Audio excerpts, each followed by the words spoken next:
दोस्तों claim arts classes के YouTube channel पे आप सभी का स्वागत है। तो बच्चों आज हम लोग जो मिथिला यूनिवर्सिटी का जो बीए फर्स्ट सेमेस्टर में साइंस कॉमर्स या आर्ट्स वालों का जो हिंदी है MIL Hindi AEC first paper जो है MIL हिंदी AEC फर्स्ट, उस पर आज हम लोग चर्चा करेंगे। देखिए उसमें जो पहला जो आपका एक कहानी लगा है MIL हिंदी में AEC फर्स्ट में, वह है बेटों वाली विधवा।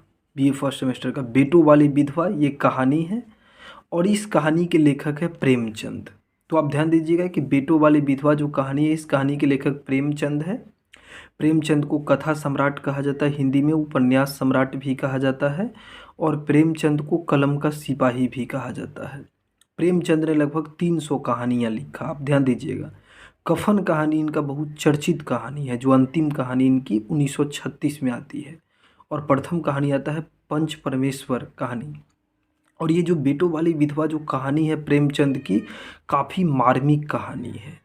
ये एक ऐसी कहानी है जो ये दिखाती है कि विवाह मतलब एक माता पिता कितने मतलब कष्ट से अपने बेटे को पालते हैं, और जब पिता की मृत्यु हो जाती है तो एक विधवा माँ जो होती है, तो विधवा माँ के साथ उनके बच्चे कैसे सलूक करते हैं, ये इस कहानी में दिखाया गया है। जैसे इस कहानी के मुख्य पात्र है पंडित अयोध्यानाथ। पंडित अयोध्यानाथ काफ़ी रईस आदमी थे, अमीर आदमी थे। और जब पंडित अयोध्यानाथ की एक पत्नी थी फूलमती, पंडित अयोध्यानाथ की पत्नी कौन है? फूलमती। इनके 4 लड़के हैं, चारों लड़कों का विवाह हो चुका है और एक लड़की है कुमुद। एक लड़की क्या है? कुमुद, जिसकी विवाह नहीं हुई है।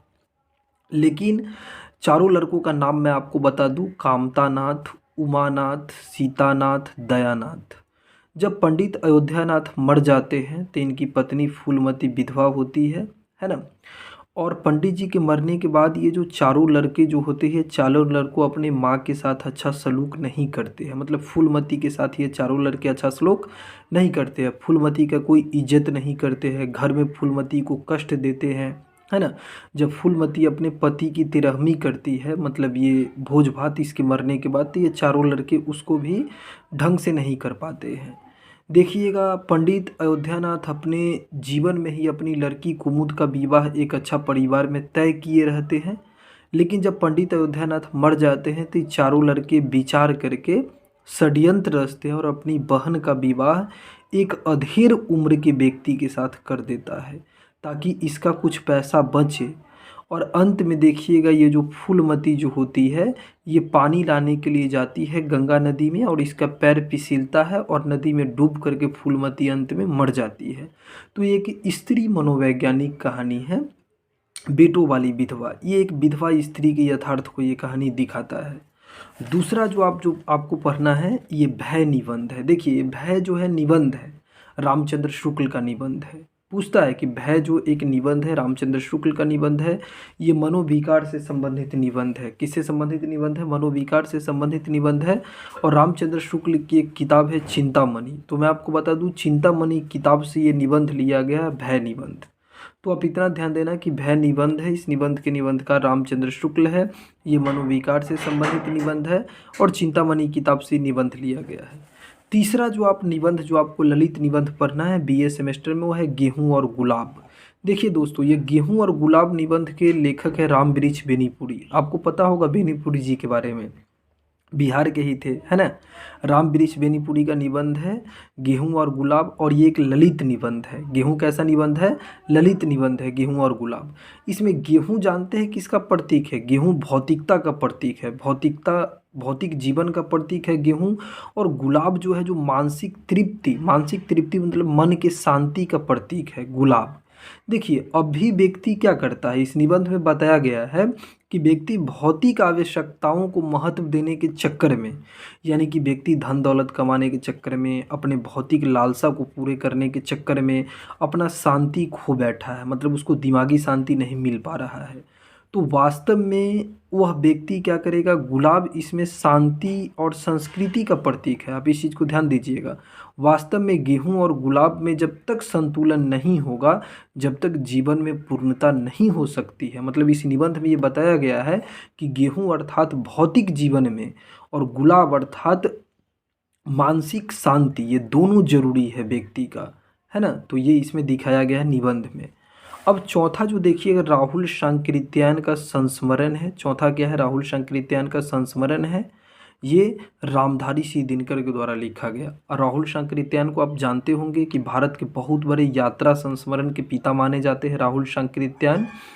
राहुल सांकृत्यायन ऐसे व्यक्ति थे जो चीन में तिब्बत से, है ना, तब मतलब खच्चरों पर बौद्ध धर्म की किताब लाद करके लाते थे।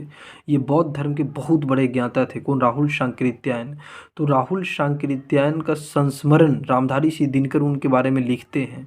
राहुल सांकृत्यायन के बारे में जो उनको याद है, उनको उन्होंने याद करके लिखा, वो संस्मरण है। तो राहुल सांकृत्यायन संस्मरण के लेखक कौन है? रामधारी सिंह दिनकर। पांचवा लेसन देखिएगा, सदाचार का ताबीज। इसके लेखक है हरिशंकर परसाई। देखिए, जो सदाचार का जो ताबीज जो है, इसके लेखक हरिशंकर परसाई है। ये सदाचार का ताबीज एक व्यंग निबंध है। कैसा निबंध है? व्यंग निबंध। इस सदाचार की ताबीज में देखिएगा तो इसमें, इस निबंध में जो राजा है या राजा के जो मंत्री है, वो सब मिल करके भ्रष्टाचार की खोज कर रहे हैं। इस निबंध में क्या, किसकी खोज कर रहे हैं? भ्रष्टाचार की खोज कर रहे हैं। इस निबंध में एक साधु आता है राजा के दरबार में। वह राजा को सदाचार की ताबीज़ देता है, और जब ताबीज़ देने के बाद भी देखिएगा तो लोगों पर भ्रष्टाचार व्याप्त रहता है। तो इसी निबंध का नाम है सदाचार की ताबीज़। व्यंग निबंध है, हरिशंकर परसाई का। इस निबंध में भ्रष्टाचार की खोज की जा रही है, सदाचार की ताबीज़ भी दी गई है। अब देखिए अगला जो है, बाबर की ममता। दोस्तों, ये बाबर की ममता एकांकी है। बाबर की ममता क्या है? एकांकी, जिसके लेखक है देवेंद्र नाथ शर्मा। तो बाबर की ममता एकांकी है, इसके लेखक देवेंद्र नाथ शर्मा है।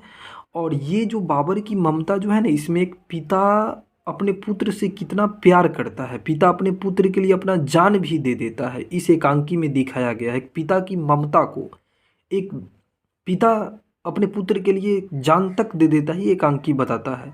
जैसे इसमें बाबर है। बाबर आपको पता है मुगल साम्राज्य का संस्थापक था, हुमायूं का पिता था।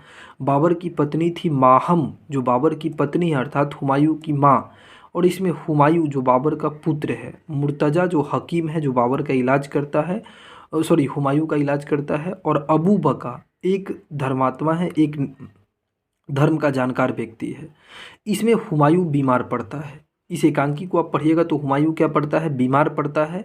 और माहम का बेटा है हुमायूं, इकलौता बेटा। तो माहम रोते हुए बाबर को कहते हैं कि मेरा एकमात्र लड़का है हुमायूं, ये बीमार पड़ गया, अगर इसको कुछ हो जाएगा तो फिर मैं क्या करूँगी। तो बाबर हुमायूं का इलाज करवाता है मुर्तज़ा से, लेकिन हुमायूं के स्वास्थ्य में कोई देखभाल, कोई मतलब स्वास्थ्य में कोई भी देखिएगा परिवर्तन नहीं आता है, बल्कि स्वास्थ्य खराब होता रहता है। तो अबू बका आता है, जो धर्म के अच्छे जानकार होते हैं। और अबू बका बाबर को बोलता है कि जहाँ पर दवा काम नहीं करती है, वहाँ पर दुआ काम करती है। जी, आप अल्लाह से दुआ करें, हुमायूं अच्छा हो जाएगा, इसकी खैर सलामती अच्छी होगी। तो बाबर आता है, और आप देखिएगा बाबर मतलब अल्लाह से दुआ करता है कि हे अल्लाह, मेरे बेटा को बख्श दे, मतलब हुमायूं को स्वस्थ कर दे, भले ही आप मेरी जान ले लो। तो देखिएगा हुमायूं चंगा हो जाता है, हुमायूं अच्छा हो जाता है, लेकिन वह क्या होता है, बाबर का तबीयत खराब हो जाता है, और धीरे धीरे तबीयत खराब होकर के बाबर मर जाता है। तो इस निबंध में देखिएगा तो ये पिता की ममता को उजागर करता है ये निबंध। दोस्तों, आपको कैसा लगा मेरा शॉर्ट वीडियो मिथिला यूनिवर्सिटी के पर्पज़ से, या जो अलग अलग यूनिवर्सिटी है, कोई भी यूनिवर्सिटी हो, आपको जो BA फर्स्ट सेमेस्टर का हिंदी, उस सब का मैं वीडियो बना करके डालता हूँ।